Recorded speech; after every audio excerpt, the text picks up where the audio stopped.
I thought it would be the greatest thing if I told you something about American history. Not even talk about my life at all in this video, but talk about 2 days and what they were like for two people. The day Whitney Houston performed the national anthem in 1991 at the Super Bowl, and September 11th, and what these days were like for Whitney Houston and President George H.W. Bush. And here's kind of why. Both of these people, very different people, but they were, during this time in 1991, they were kind of on the precipice of like, both of them were stretching the limits and redefining what's possible. And I think they were both kind of in awe themselves, also exuding a great degree of confidence. But I think they also had a unique relationship with God. And here's on George H.W. Bush's reasons. If you don't know, he was kind of at this place where things had come together. The war in Iraq was happening, but also he was going to be able to redefine a new world order. And he might go down in history, I'm not sure, but I think it's possible.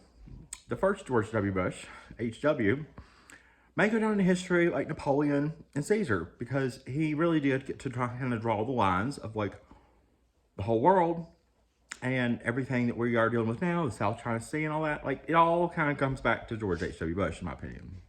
For Whitney Houston, at this time in her life, she had just surpassed the Beatles with having 7 consecutive number one singles. She, at this time, knew and was aware of The Bodyguard and the I Will Always Love You song, but most of us did not know that was going to happen.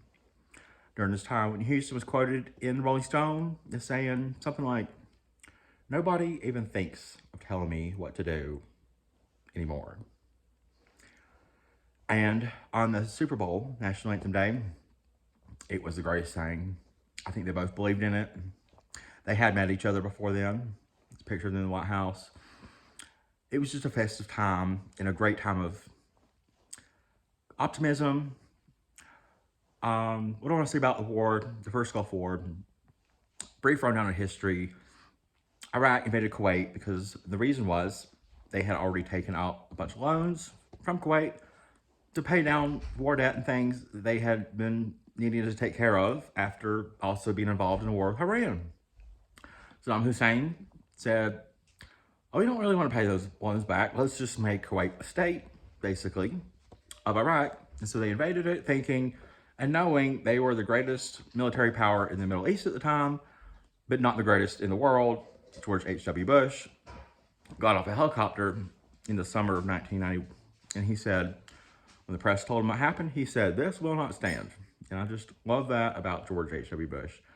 We massed a coalition of 34 other countries. We took several months to prepare for a war in Iraq, putting supplies and people in Saudi Arabia. And about the time we had the National Super Bowl in Houston, that was around the time we had eliminated Iraq's modern infrastructure and returned them to Baghdad specifically. Baghdad's infrastructure was in a place, kind of returned to where it was at in the 1800s. And it was like that, and it was going to be like that for a long time. So when we had the Super Bowl national anthem, when Houston sang it, kind of things to know was her quotes and what she said to the media around this time was very safe. She said things like, "We hope all our troops come home, and it's the right thing to do for America." And George H.W. Bush, and I think maybe the country at large, we all kind of knew Iraq was never going to win this war at all. Like, there was no chance. So that's exactly kind of what happened. And when Houston was on cloud nine during this time, she hadn't married Bobby Brown, but he was definitely in the picture already. I'm fairly certain, like Bobby Brown says, Whitney Houston she was already involved in substance abuse. It just took a while for all that to catch up. But 1991, the Super Bowl was a great day. George H.W. Bush watched this in the White House. There was a bunch of kids around. I'm sure Barbara Bush was around. It was just a wonderful time. And we won the first Gulf War. Now let's flash forward to September 11th. I was very interested because I did not know specifically, and I wanted to know what were these two people like 10 years later on one of the worst days in history. and what were their feelings and emotions and what were they doing. For George H.W. Bush, he woke up in the White House that morning and he flew to Milwaukee with his wife. He probably had a full day and agenda, things to do in Milwaukee. But when he landed in Milwaukee, the terrorist attack had already begun. And so what the Secret Service did is they put him in a hotel, probably like Hampton Inn or something, outside suburban Milwaukee. Just a safe place where no one would really know exactly where he was. And I'm sure he was kind of fine with that. The number one thing on George H.W. Bush's mind on September 11th, the number one concern he had was, my son, George W., president, must be back at the White House. There's no exceptions. He absolutely must be back at the White House tonight to demonstrate strength and stability. And that's exactly what happened. George H.W. Bush is quoted in the press saying he was not at all, for any second, worried about George W. Bush surviving 9/11. He had full faith. He had full faith in God and his country. He wasn't worried about himself being killed, not one bit, or his family. He knew the United States would not let that happen, and we didn't. George H.W. Bush has a background in terrorism intelligence. He was former director of CIA, and he was on a task force during the Reagan administration. So he's very knowledgeable about terrorism in general. And he was kind of in this place where he hunkered down, prayed with Barbara, but he wasn't very tactical. And he was just like, what do we do now? He was very much like, I'm emotional. He probably wasn't as emotional. He was just much more like in the ready. He was a veteran. He was very the man for the job, be the president's son, already being the president. And I don't know, but I bet George W. Bush, probably H.W. Bush, he probably held on to Barbara and he probably said something like, remember that day when he used to sing national anthem 10 years ago? We're going to have days like that. They're going to be better than ever. I bet he did. For Whitney Houston on September 11th, this is 10 years later. She's in a different place in life. She, 10 years ago, remember, was a woman who said, nobody tells me what to do at all anymore. Well, the night before, she had just performed at Madison Square Garden for the Michael Jackson concert. The last time he ever performed live was the day before September 11th, and it was in New York City. Michael Jackson also did, just fun fact, have a meeting scheduled at the World Trade Center, but he had spent too much time after the concert talking to his mother on the phone, and he just kind of slept in, and that meeting never happened, and so his life got saved. But he was more likely to die in 9/11 than Whitney Houston was. But Whitney Houston came out on that show emaciated from substance abuse. She did not look like she was in a good mood at all. She didn't look like she wanted to be there. And it really seems to me she was just there as a favor to Michael Jackson, who really needed her superstar status. All the years and fun that they had had in the years before.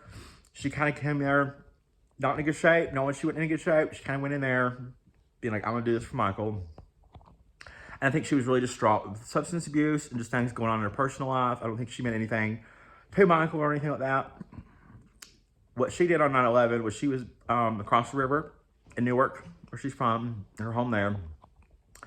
And on September 13th, her people put out a statement saying, these rumors and allegations that Whitney Houston was killed on the terrorist attacks 9/11 are false. She's alive. It's a shame anybody would ever say that.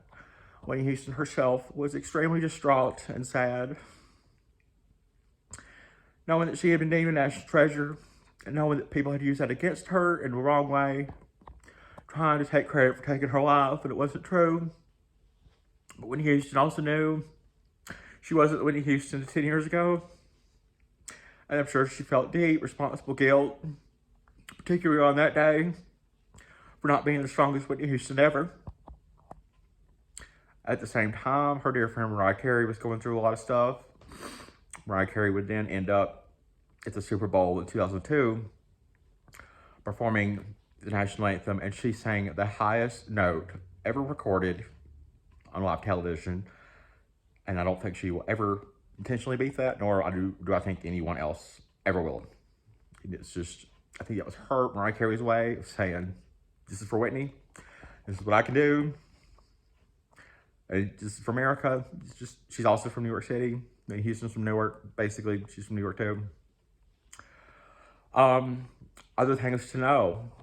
Right after 9/11, Arista, Whitney Houston's record label, put out her national anthem that she sang in 1991 as a tribute single, and all the proceeds went to victims of 9/11 and firefighters. And I think that was great. That was the last time, even though this music was released in 2001, it was actually made in 1991.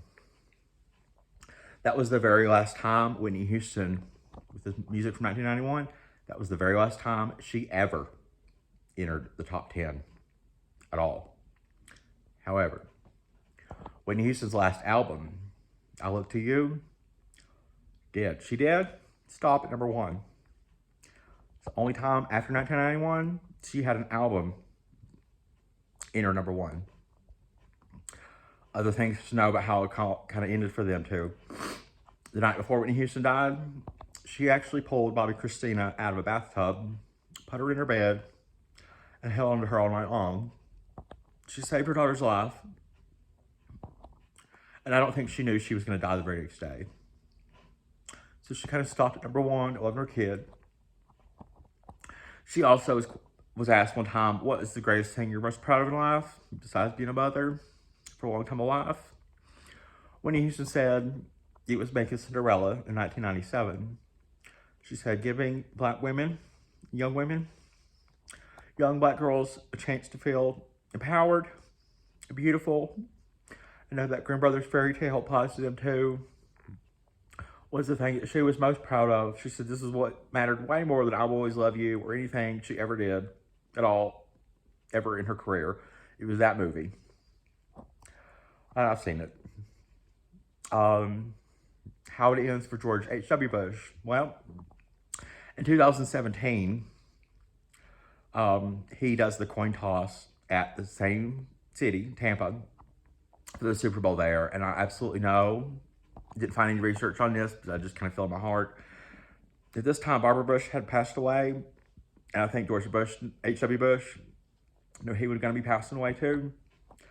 But he had a moment to do that coin toss, which is just, ceremonial kind of thing that he could do, in advance of the game starting. And I think at that moment, a lot of that, I think he was thinking of Whitney Houston and all of the strength and resilience that they had, and just kind of going back to that moment in 91 when they were, at the upper eon, like the top 1%, but like bonus plus turbo mode of they were doing things I don't think either one of them thought was possible, but they were doing it.